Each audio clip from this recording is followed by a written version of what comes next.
Kemudian syair yang keempat, sangat kejam dengan pedang terhunus dalam tangan yang kokoh kuat.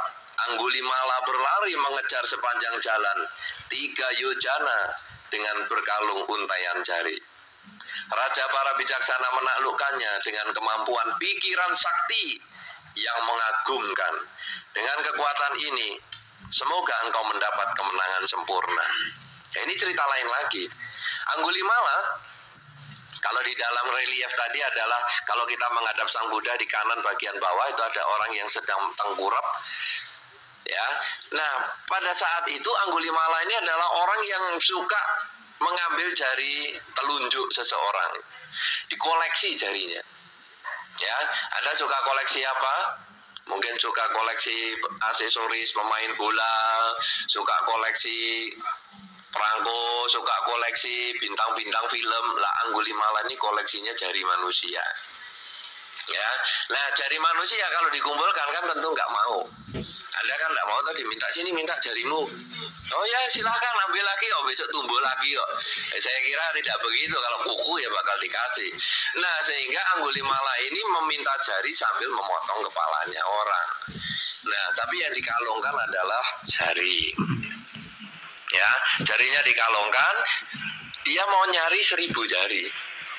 Sudah terkumpul 999, angka 999.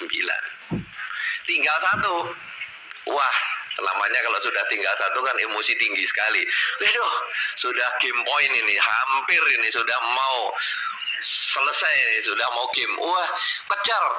Siapa hari ini yang lewat? Ibunya sendiri. Nggak apa-apa, ibunya potong aja jarinya, pokoknya kumpulin. Nah Sang Buddha melihat, wah ini kalau Anggulimala ini memotong ibunya jari, jarinya ibu. Nah, Anggulimala kalau memotong jarinya si ibu dan membunuh si ibu, wah nanti karma buruk dia. Karma buruk yang besar sekali yang bisa terlahir di alam neraka Awiji, neraka yang paling rendah. Kalau gitu perlu diselamatkan. Sehingga Sang Buddha dengan sengaja berjalan mendekati Anggulimala. Wah, Anggulimala happy. Untung ada pertapa yang tidak punya keluarga. Dia dipotong pun kepalanya kan nggak ada yang protes. Daripada ibu saya lebih baik si pertapa ini. Wah, akhirnya dia ganti objek. Ibunya lepaskan. Sekarang saya mau kejar pertapa ini. Pertapa ini kan jalan santai-santai Sang Buddha. Jalan santai-santai. Nah, Anggulimala juga pertama jalan nyusul. Tapi kok jalannya Sang Buddha ini kok cepat sekali ya.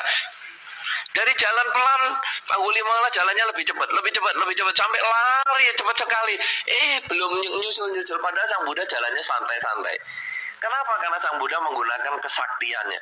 Jalan kelihatan santai, tapi sekali melangkah 80 km per jam. Seret. Lah yang lari ngebut nggak bisa. Nah, akhirnya Anggulimala capek kehabisan napas, dia jatuh ke tanah, kemudian dia ngomong, pertapa, berhenti. Sang Buddha menjawab, loh aku sudah berhenti, kamu kan yang masih bergerak. Anggulimala mengatakan, loh apanya saya yang sudah jatuh ke tanah ini, kamu yang masih jalan. Sang Buddha menjawab, saya sudah berhenti nafsu saya untuk membunuh. Kamu kan yang masih jalan nafsunya untuk membunuh. Nah, akhirnya Anggulimala berpikir, kamu siapa? Kok bisa sampai nasihati seperti itu? Dan Sang Buddha membabarkan Dhamma sampai Anggulimala mengerti. Dan kemudian Anggulimala malah menjadi biku dan tidak mau melakukan pembunuhan lagi. Nah sekarang di dalam kehidupan sehari-hari, kalau kita menghadapi masalah, baik di dalam rumah tangga maupun di dalam masyarakat, apa saja, kadang-kadang kita juga butuh loh kesaktian. Apa itu kesaktian? Macam-macam. Kesaktian ini sebetulnya adalah kekuatan pikiran. Kalau tadi kesaktian yang diarahkan kepada meta, semoga semua makhluk bahagia, tapi kesaktian ini bisa juga yang bersifat lain. Kadang-kadang seorang ibu bingung dengan anaknya yang stres, yang menjengkelkan, yang menyakitkan, yang sulit dikasih tahu. Kadang-kadang ibu ini lalu menggunakan foto anak tersebut. lalu diungkapkan di dalam hati seperti orang ngomong dengan anaknya tadi. Si A, nurutlah kamu dengan ibu. Nurutlah kamu dengan ibu. Lama-lama anaknya ini bisa nurut dengan orang tuanya. Ini adalah salah satu kekuatan pikiran. Suami istri juga sama. Kadang-kadang suami sulit dikasih tahu istri, atau sebaliknya istri ngeyel, sulit dikasih tahu suami, sampai bingung orang gimana. Ini gampang. Kadang-kadang ada satu tradisi mengucapkan begini, pakai 3 jari yang kanan, tempel di ubun-ubunnya pasangan hidup yang rewel tadi. Lalu sebutkan niatnya, kamu yang rewel, nurut ya, kamu mulai sekarang nurut. Kamu yang rewel ini mulai sekarang nurut. Nurut.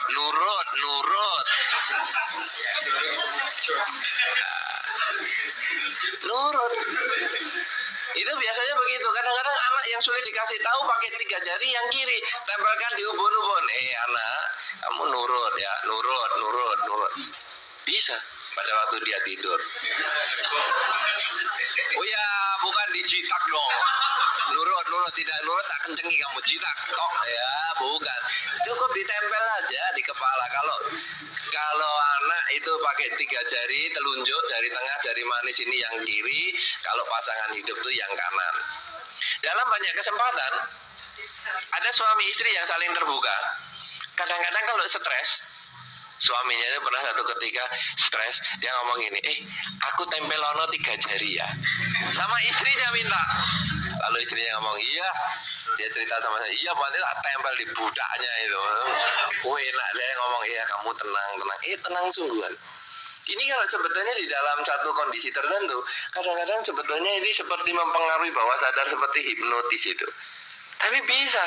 Nah, ini kemampuan batin yang kita semua juga bisa miliki kok. Anda nanti kalau punya anak atau pasangan hidup atau siapa saja, coba Anda boleh lakukan. Anak Anda yang sulit kasih tahu, dengan kuping Anda, lakukan dengan 3 jari Anda. Ketika dia masih tidur, ucapkan niat Anda. Nanti kan nurut. Pasangan hidup Anda yang ngerewel dan ngeyel, 3 jari yang kanan. Apalagi kalau masih melek, waduh, pasti gegeran. Tapi kalau tidur, ya. Tapi siap-siap ya. Biasanya pasangan hidup kalau dipegang begini, pada waktu kita ngomong, karena kekuatan konsentrasi itu tinggi, kadang dia bangun. Maka Anda harus siap mengatakan. Kalau dia bangun, tanya, ngapain kamu? Anda harus siap jawabnya. Jangan, apa ya, pelongo-pelongo. Oh, kamu mau guna-guna saya. Dia bisa marah. Ya, tempelkan aja di ubun-ubun. Kalau dia punya rambut, ya rambutnya sedikit tempelkan. Jadi tidak perlu dipenet, apalagi dicita, tidak perlu. Tempel pelan-pelan aja. Ya, itu bisa. Ini kekuatan pikiran. Ya, dengan kesaktian bisa. Kemudian yang kelima, setelah membuat perutnya gendut seperti seorang wanita hamil, dengan mengikatkan sepotong kayu, Cinca memfitnah di tengah-tengah banyak orang. Raja para bijaksana, yaitu Sang Buddha, menaklukkannya dengan sikap kesatria dan kedamaian. Dengan kekuatan ini, semoga engkau mendapat kemenangan sempurna. Ini cerita lain lagi. Cinca, kalau kita lihat di dalam relief itu adalah, kalau kita menghadap gambarnya, sebelah kiri pojok ada seorang perempuan yang selendangnya ditarik. Pada zaman itu, Cinca ini sebetulnya adalah seorang wanita yang cukup seksi, cukup cantik. Kalau malam hari semua tamu pulang, dia malah datang. Kalau pagi hari semua orang pulang dari wihara, semua orang masuk wihara, dia malah pulang dengan pakaian yang awut-awutan. Setiap hari selalu begitu. Sehingga ketika Sang Buddha baru ceramah, Cinca di tengah ceramah itu memotong dan mengatakan, Sang Buddha, kamu nggak usah ngomong macam-macam. Karena kamu menghamili saya saja, kamu kan nggak tanggung jawab. Lah, Sang Buddha menjawab dengan sikap kesatria dan kedamaian. Apa yang dikatakan?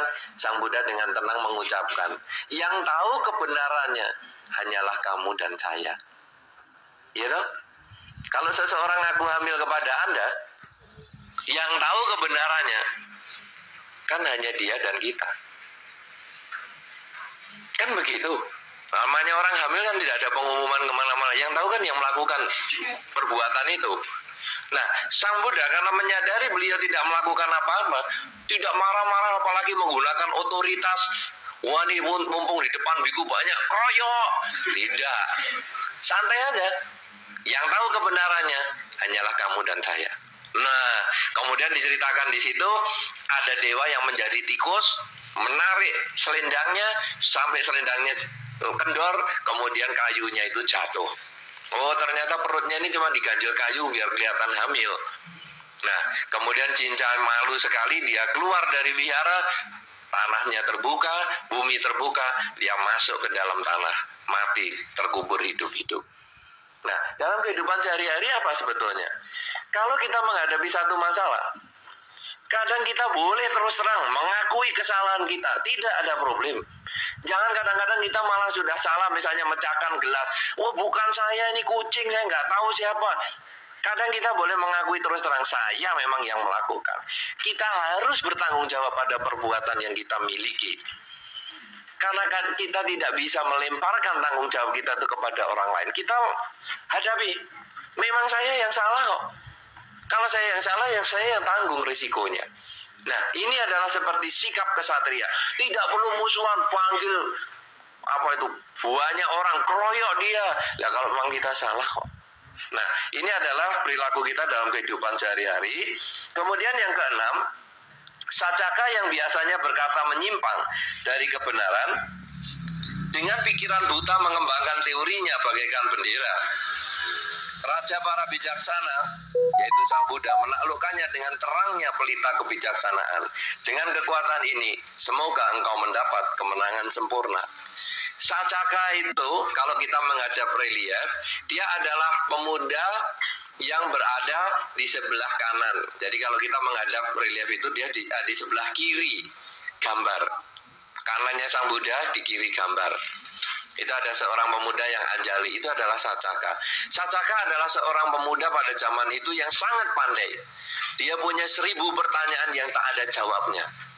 Kemana-mana pergi, bikin diskusi, semua kalah jadi muridnya dia. Semua kalah jadi muridnya dia. Satu ketika Sacaka diskusi dengan Sang Buddha. Semua pertanyaan bisa terjawab. Malah pertanyaannya Sang Buddha tak terjawab. Nah, kemudian Sacaka ini dengan kekuatan diskusi tadi, akhirnya dia tunduk dan menjadi murid Sang Buddha. Dalam kehidupan bermasyarakat, dalam menghadapi kesulitan, kadang-kadang komunikasi itu perlu. Ini yang disarankan dalam Sacaka ini adalah komunikasi. Semua masalah tidak tentu harus selesai dengan dana. Semua masalah tidak harus selesai dengan misalnya sabar. Tapi kadang-kadang kita harus ngejak ngomong. Kenapa dong masalahnya? Kamu tuh ada problema apa?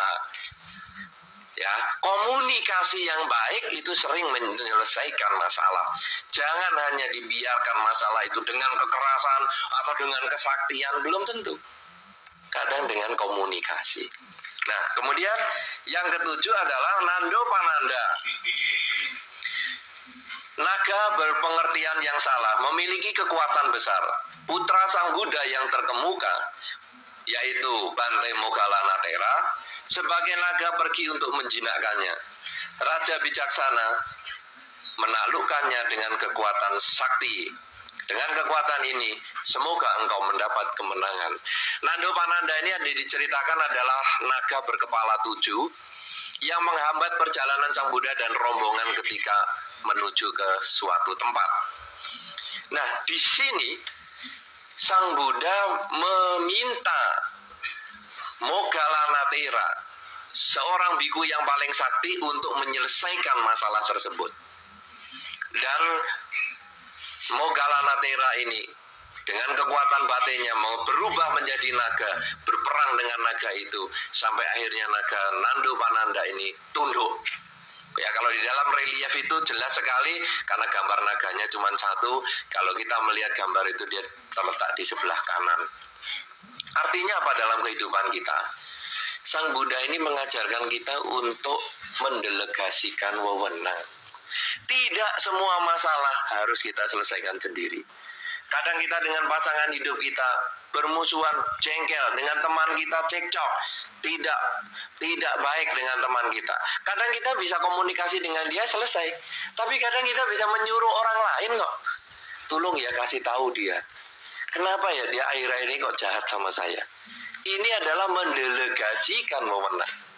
Di sini kita bisa melihat bahwa Sang Buddha sebagai manajer yang luar biasa. Bukan hanya semua masalah diselesaikan sendiri. Kadang kita bisa menyuruh orang lain untuk membantu menyelesaikan masalah kita. Kita bisa melihat dengan menyuruh orang lain menyelesaikan masalah, apalagi di sini adalah Bante Moggallana sebagai murid Sang Buddha.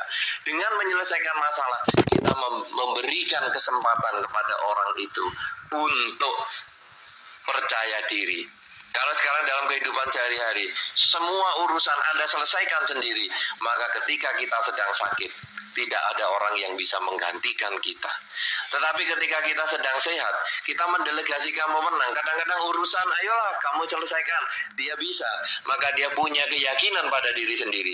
Satu ketika kita sakit, atau tidak di tempat, atau kita tidak bisa ngurusi masalah, maka orang itu akan bisa menyelesaikan masalahnya dengan baik. Coba Anda perhatikan dalam kehidupan Anda sehari-hari. Semakin Anda semua mengerjakan sendiri, Anda semakin terikat dengan pekerjaan Anda. Semakin Anda bisa mendelegasikan wewenang Anda, maka Anda semakin happy. Dan usaha Anda, apa saja yang Anda kerjakan, ada Anda atau tidak ada Anda, semuanya akan berjalan dengan lancar. Kenapa? Kemampuan Anda mendelegasikan wewenang. Orang tua kepada anak juga begitu. Kalau dia bisa mendelegasikan wewenang kepada anak-anaknya, maka nanti kalau orang tuanya pun tidak di tempat, anak itu bisa melaksanakan tugasnya dengan baik.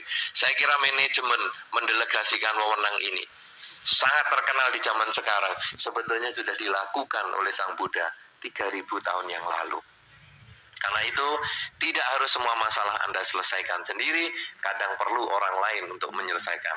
Masalah yang ke-8 adalah, bagaikan ular yang melilit pada lengan. Demikian pula pandangan salah yang dimiliki oleh Baka, Dewa Brahma yang memiliki sinar dan kekuatan. Raja para bijaksana menaklukkannya dengan obat pengetahuan. Dengan kekuatan ini, semoga engkau mendapat kemenangan. Ini adalah Brahma Baka. Kalau di gambar itu adalah Brahma yang mukanya 4 dengan tangan 8. Ya, kalau kita melihat di gambar itu, di relief tersebut adalah di kanan atas. Brahma Baka ini menganggap dirinya kekal, dia yang menciptakan dunia dan lain sebagainya. Kemudian Sang Buddha mengatakan, aku kan sudah tahu, kamu tuh sebetulnya dulu lahir sebagai ini nih. Saya pun dulu pernah kok lahir jadi Brahma seperti kamu. Nah, artinya apa? Menaklukkan dengan pengetahuan. Dalam kehidupan sehari-hari, kadang kan Anda juga mendapat masalah dari orang-orang tertentu. Wah, saya gini. Kita katakan, alah, aku tuh tahu loh, kamu tuh riwayatnya apa dulu tahu, kamu mau macam-macam loh sama saya. Seolah-olah kita mau melebihi dia dengan pengetahuan kita. Itu kan juga bisa. Orang yang menyombongkan diri dengan kepandaiannya dengan, kamu tuh pandainya kan baru-baru ini. Oh, aku waktu bodohmu aku tahu kok. Ya, orang tua kadang menghadapi anak dengan ini. Anak yang idenya macam-macam, orang tua jawab, kamu itu loh, kamu belum lahir aja aku sudah pinter ngitung kok, kamu sekarang masih ngandani lagi. Nah, ini orang tua jurusnya sering mengeluarkan jurus yang ke-8 ini. Tapi bagaimanapun juga, kalau ini dikatakan inilah 8 syair kemenangan Sang Buddha yang seharusnya dibaca dan direnungkan setiap hari tanpa rasa malas, sehingga orang mampu menghadapi berbagai rintangan. Orang bijaksana bahkan dapat mencapai pembebasan dan kebahagiaan. 8 kemenangan Sang Buddha ini jangan hanya Anda baca setiap hari, tapi Anda renungkan di dalam kehidupan sehari-hari bahwa semua masalah Anda paling tidak ada 8 cara untuk menyelesaikannya dengan kerelaan yang Anda miliki. Ataupun Anda bisa menggunakan kesabaran, ataupun Anda juga bisa menggunakan pancaran cinta kasih. Semoga dia bahagia, semoga semua makhluk bahagia. Atau mungkin Anda dengan kekuatan pikiran, atau juga mungkin Anda dengan sikap kesatria, Anda ngaku kesalahan yang Anda lakukan dan Anda berterus terang sehingga bisa menyelesaikan masalah. Mungkin juga dengan komunikasi, ataupun dengan mendelegasikan wewenang. Bahkan juga kadang kita mengatakan bahwa kita punya kelebihan dibandingkan dengan dia. Kalau Anda melaksanakan 8 hal ini dalam setiap menghadapi kesulitan, maka Jaya Manggalagata bukan hanya sekedar bacaan, tetapi menjadi cara hidup Anda, dan Anda bisa mendapatkan kebahagiaan. Karena sesungguhnya kalau kita melaksanakan dharma di dalam kehidupan sehari-hari, akan mendapatkan kebaikan dan kebahagiaan. Semoga Anda selalu berbahagia di dalam dharma. Semoga semua makhluk, baik yang tampak maupun yang tidak tampak, akan memperoleh kebaikan dan kebahagiaan sesuai dengan kondisi karmanya masing-masing. Sabe Sata Bawantu Sukitata.